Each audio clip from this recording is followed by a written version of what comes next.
Welcome to the Explainer. Today, we're diving into a really powerful idea in math, the inverse function. So let's just jump right in. You know, we've all been there, right?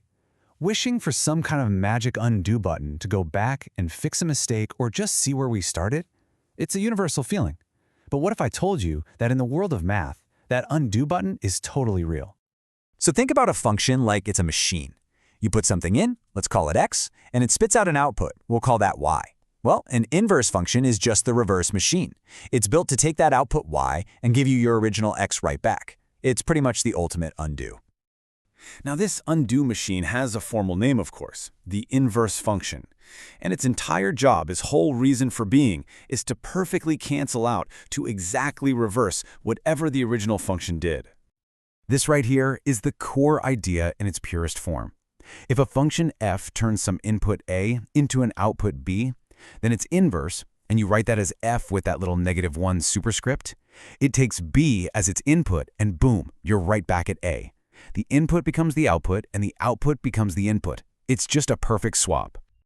But, and this is a big but, there's a catch. You can't just build a reverse machine for every single function out there. Nope.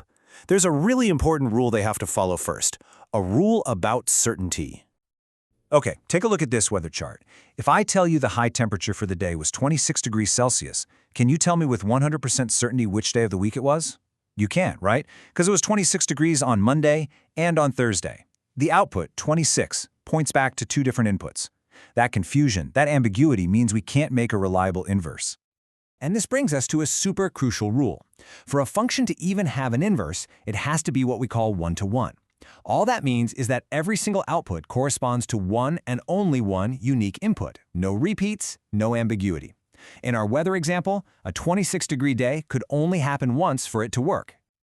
That sounds great in theory, but checking every single point for uniqueness, that would take forever. So is there a shortcut? You know, a quick visual test we could use to spot a one-to-one function just like that? Oh yeah, there absolutely is. It's called the horizontal line test, and it's a brilliantly simple tool. All you have to do is imagine a perfectly flat horizontal line sliding up and down the graph. If that line ever touches the function in more than one spot at the same time, the function fails the test. It's out. Let's see it in action. So the straight line on the left, it passes with flying colors. Any horizontal line you can draw only ever hits it once. But that parabola on the right, it fails. A horizontal line can definitely hit it twice, which means two different inputs are creating the exact same output. So it's not one-to-one, and that means it doesn't get to have an inverse. Okay, so now we know how to figure out which functions can even have an inverse. But what does the graph of an inverse actually look like? Well, this is where it all starts to get really beautiful.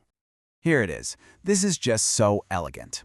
The graph of an inverse function is a perfect mirror image of the original, and it's reflected across that perfect 45-degree diagonal line, the line y equals x.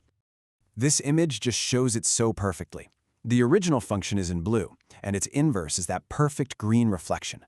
Just imagine folding the graph right along that dotted line. The two functions would land exactly on top of each other. It's this beautiful, deep symmetry.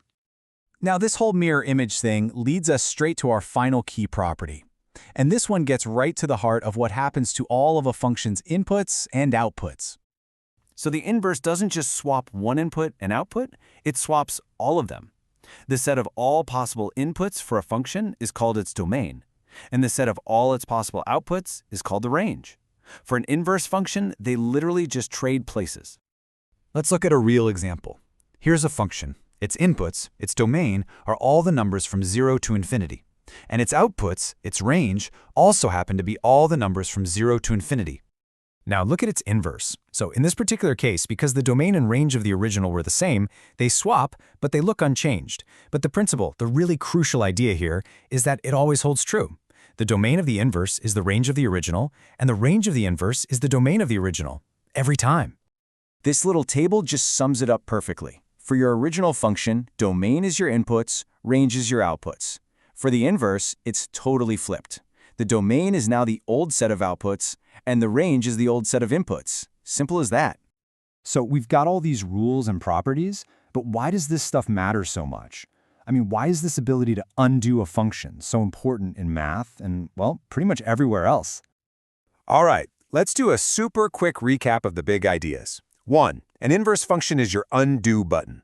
2. A function has to be one-to-one to have an inverse. 3. You can check that in a split second with the horizontal line test. 4. Its graph is a perfect mirror image across the line y equals x. And 5. The domain and range just swap places with the original. Got it? Good. At the end of the day, inverse functions are what let us solve for an unknown. Anytime you're trying to isolate a variable in an equation, doesn't matter if you're an engineer figuring out an initial force or a scientist trying to decode a signal, you are fundamentally using the concept of an inverse to undo operations and get back to that original input you needed to find.